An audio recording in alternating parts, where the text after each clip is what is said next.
Chapitre 5. Promenons-nous dans les bois.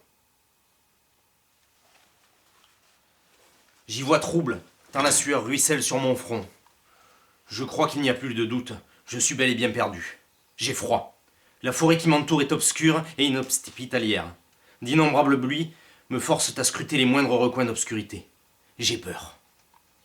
Le sol fait d'humus et de pierre rend toute action difficile. Le taux d'humidité dans l'air doit avoir atteint les 100%. Quand la cime des arbres séculaires s'écarte pour faire place aux cieux, ce n'est pas une clarté rassurante qui me parvint, mais à peine les rayons blafards d'un astre grillé. Des nuages noirs zèbrent le ciel, mus rapidement par le vent glacé. Que faire? Je passe machinalement la main sur la poche de mon denim. La forme anguleuse qui me blesse, à l'aine, me rassure. Elle est encore là, me dis-je, comme pour m'en persuader. Mes bottes craquent. Décidant de prendre une direction au hasard, je cours face à moi. Le talus mousseux est assez pentu, mais semble déboucher sur une zone moins dense. Suis-je vraiment poursuivi, ou mes sens me jouent-ils encore des tours? Manquant de glisser sur une grande roche granitique ruisselante, je me rétablis grâce à un chêne immense dont l'écorce aux aspérités profondes trahit l'âge. Il n'est plus question de choir ou de perdre du temps. Il faut arriver là-bas. C'est mon seul leitmotiv. Y arriver entier et pouvoir le livrer. Il pleut. Le scherzo des gouttes dans les feuilles n'a rien de réconfortant, bien qu'il couvre les multiples sons qui m'exaspèrent. Je n'ai plus maintenant d'indices auditifs sur mes poursuivants. Malgré ma répulsion pour la race canine, je commence à envier leur odorat. C'est pas le moment de penser à des conneries, sauve ta peau, concentre-toi. C'est bon, voici le bout de la côte, enfin. Je pourrais sans doute prendre un rythme plus soutenu dans quelques mètres. Trop confiant, je prends appui sur ma jambe pour sauter, puis m'effondre. J'ai mal. L'ironie du sort m'a fait glisser entre deux grands rochers couverts de mousse, enfouis dans les racines tortueuses d'un arbre antidéluvien.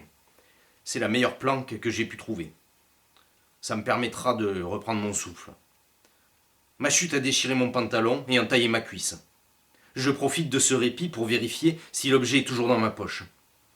Il ne s'agirait pas de le laisser dans ce bois obscur. J'ai dû brouter des lichens durant la chute car j'ai un goût de terre dans la bouche.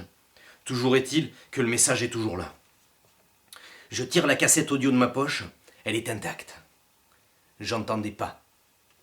De ma tanière, je peux tout à fait voir sans être vu. Je me risque donc à jeter un œil. Un cortège silencieux se déplace difficilement. Il est constitué d'une 60aine de personnes. Devant, des hommes en armes ouvrent la marche, suivis de près par les femmes et les enfants. Ensuite, un convoi de 2 chariots est lui aussi escorté par des carabiniers. Tout ce beau monde, vêtu à la mode du XIXe siècle, avance avec austérité. Il passe à 1 mètre de mon ombre. La chaleur de leurs torches me réchauffe un instant. Ce doit être une de ces sectes à la con, style mormon ou je sais pas trop quoi. En tout cas, cette vision anachronique m'a fait un effet bœuf. Il est temps de repartir. Je ne peux pas rester caché ici ad vitam aeternam. Me servant des épaisses racines noueuses, je m'extirpe de ma cachette pour m'élancer vers le plateau. Il est plus boisé que je ne l'aurais cru d'en bas. Mais la progression est quand même plus aisée. J'ai le souffle court. Obligé de ralentir, je m'appuie sur un tronc torturé pour le regarder derrière moi. Personne apparemment. Peut-être arriverai-je jusqu'aux ruines que je devine plus loin sans encombre. La pluie a enfin cessé, sonnant le retour de tous ces bruits qui me rendent fou. Il est temps maintenant de reprendre ma course. Un geste bref et maîtrisé me permet de sentir le contour de la cassette dans mon pantalon.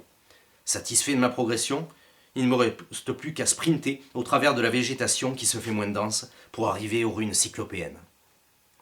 C'était sans doute les restes d'un mur païen que j'avais monté plus tôt. Me voici maintenant entré dans le vif du sujet, la forteresse.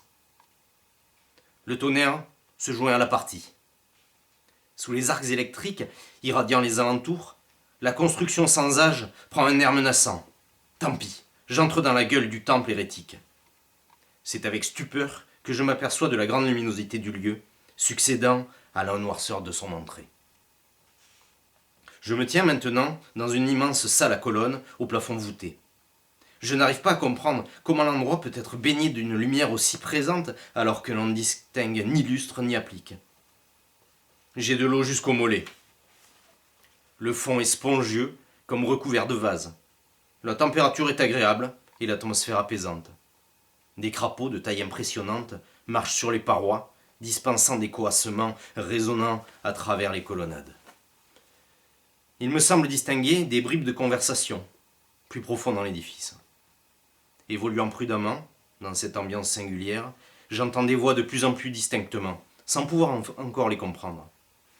Un frisson me parcourt l'échine quand une anguille ou un serpent passe silencieusement entre mes jambes, me frôlant de sa peau froide et lisse. Je ne distingue déjà plus les limites de la pièce. Passant à côté d'une immense colonne ouvragée, je peux apercevoir clairement la scène. Elle est directement issue de l'imagination maladive de Vient ou de Lovecraft. Un bateau de pêcheurs se dresse, insolent et immobile. Dans celui-ci est dressée une table digne d'un banquet. Autour du repas se trouvent 7 personnes impassibles. Leurs mâchoires ne bougent pas, et pourtant les discussions vont bon train. Sont cela des mannequins de cire? Leur réalisme est saisissant, d'autant que je connais ces gens mieux que quiconque. C'est ma famille. Les bras m'en tombent.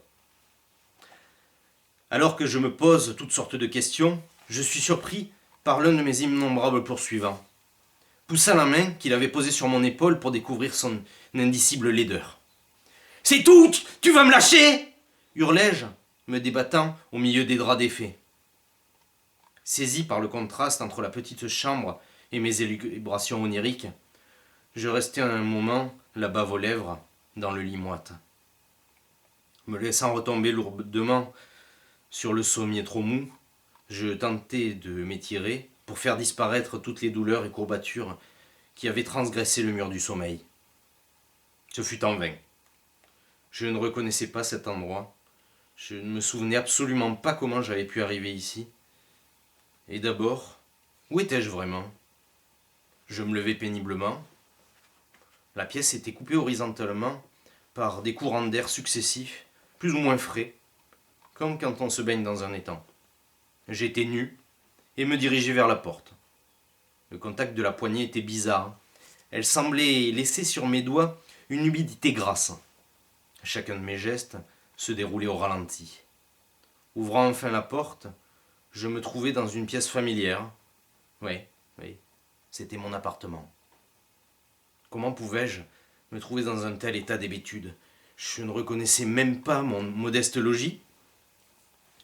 Je me laissai tomber sur le vieux canapé en cuir couleur crème. Son contact avait quelque chose de réconfortant. Je ne sais pas si ce moment dura 1 minute ou 1 heure, mais je regardais autour de moi chaque objet, leur découvrant une réalité nouvelle. Je n'avais même pas une idée de l'heure qu'il pouvait être. Ma gorge sèche avait un goût âpre.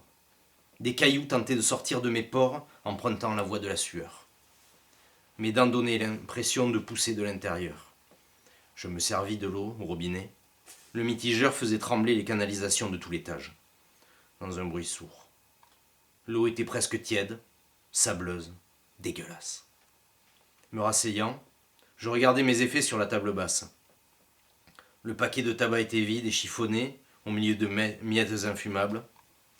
À côté se trouvaient des papiers abîmés, repliés plusieurs fois sur eux-mêmes. La vue de cela me fit comme un électrochoc, une réminiscence de la veille en quelque sorte. Je me revoyais prendre ces prospectus et flyers sur une table haute. Les lumières multicolores et les affiches placardées partout faisaient songer à un bar ou une salle de concert. Putain, qu'est-ce que j'ai bien pu aller foutre dans un concert? Ça fait des siècles que je fréquente plus les boîtes. D'autres bribes d'images m'arrivaient de temps en temps comme des indices fugaces d'une nuit de débauche. Une tireuse, une plaque minéralogique, une altercation dans une ruelle, un volet entrouvert. Putain, c'est de la merde tout ça, ça veut rien dire du tout. J'avais faim. Pourtant, quand je sortis un yaourt du frigidaire, je ne pus même pas en ingérer une cuillère. Je ne voyais qu'une solution. On m'avait drogué à mon insu. C'était la seule explication plausible expliquant mon état. Si je chope le connard qui a fait ça, je lui pète le râtelier, dis-je en chuchotant. Il faudrait que j'arrive à savoir qui pourrait me regarder. Je saisis mon vieux cuir et en vidai les poches. Il y avait plein de merdouilles inutiles, des clopes cassées, des cailloux, divers morceaux de ferraille. Pas de quoi fouetter un chat. Si, il y avait quand même un indice. Un numéro de téléphone griffonné sur un paquet de Ritz vide. Le numéro à 10 chiffres était précédé de la lettre R. Je vais me coucher là, attendant la mort ou la rédemption, n'importe. Pourvu que cet état fébrile cesse enfin.